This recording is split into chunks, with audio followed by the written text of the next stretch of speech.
बिस्मिल्लाहिर्रहमानिर्रहीम, अस्सलामु अलैकुम। वाव में खुश आमदीद। मुझे ज़ोए बक्सीर कहते हैं।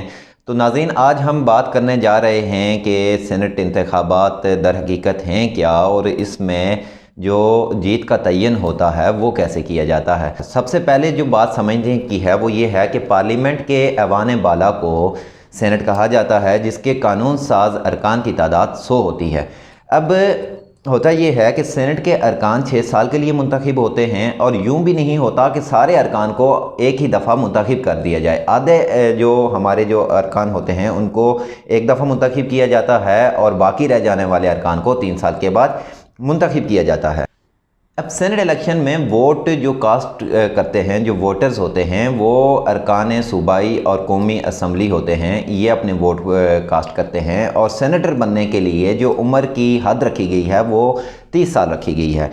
अब सवाल ये उठता है कि सेनेट के क़याम का मकसद क्या है। तो सेनेट के क़याम का मकसद, बुनियादी जो इसका मकसद है वो ये है कि पाकिस्तान के तमाम सूबों को यकसा नुमाइंदगी दी जाए, और इसके ज़रिए से ये होता है कि जो कौम होती है उसमें हम आंगी और बराबरी के जो जज्बात हैं इसको तक़वियत फ़राहम की जाती है। सेनेटर्स अरकान असम्बली की तरह कानून साजी करते हैं, और इनके कुछ जो राइट्स हैं वो इनको कौमी असम्बली से जुदा बना देते हैं। अब यहाँ पर एक बात समझने की ये है कि पाकिस्तान में ये जो सेनेटर्स की जो सीटें हैं इनकी तकसीम कैसे की जाती है।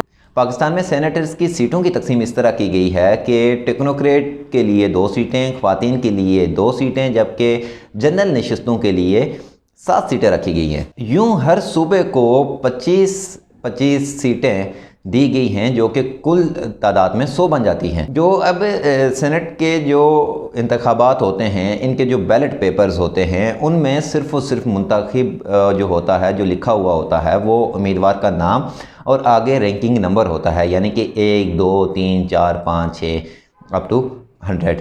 तो इसमें से जो वोट कास्ट करने जाता है वो अपने उम्मीदवार असम्बली जो होता है या जिसको वो वोट देना चाहता है उसके आगे रैंकिंग लिख लेता है, 1 नंबर 2 नंबर, यानी कि 1 2 3 और समथिंग। तो यूँ उसकी ये वोट कास्ट होती है। अब 2018 में 52 सेनेटर्स का इंतखाब किया गया था, जिन्होंने अपनी मुद्दत को मुकम्मल किया, और फिर नए सेनेटर्स आए। जबकि 3 मार्च 2018 को होने वाले इंतखाबात में जो सेनेटर्स की तादाद होगी वो 48 होगी। इसकी बड़ी वजह यह है कि जो फाटा था उसको KPK यानी कि खैबर पख्तूनख्वा में ज़म किया गया है, और यूँ फाटा के KPK में ज़म होने के बाद उसकी जो खाली 4 नशिस्तें बचती हैं उन पे इलेक्शन नहीं हो रहा। तो यहाँ पर ये बात समझ लेना ज़रूरी है कि जो पाकिस्तान में सेनेटर्स को मुंतखब करने के लिए जो फार्मूला इस्तेमाल किया गया है, दर हकीकत वो फार्मूला इस फार्मूले का आइडिया जो है वो लिया गया है अमेरिका और कनाडा से, और इस फार्मूले को जो है तरमीम के तौर पे 1973 के कॉन्स्टिट्यूशन में शामिल किया गया। इससे पहले के जो 2 कॉन्स्टिट्यूशंस थे उनमें सेनेट इंतखाबात का कोई अमल दखल नहीं था।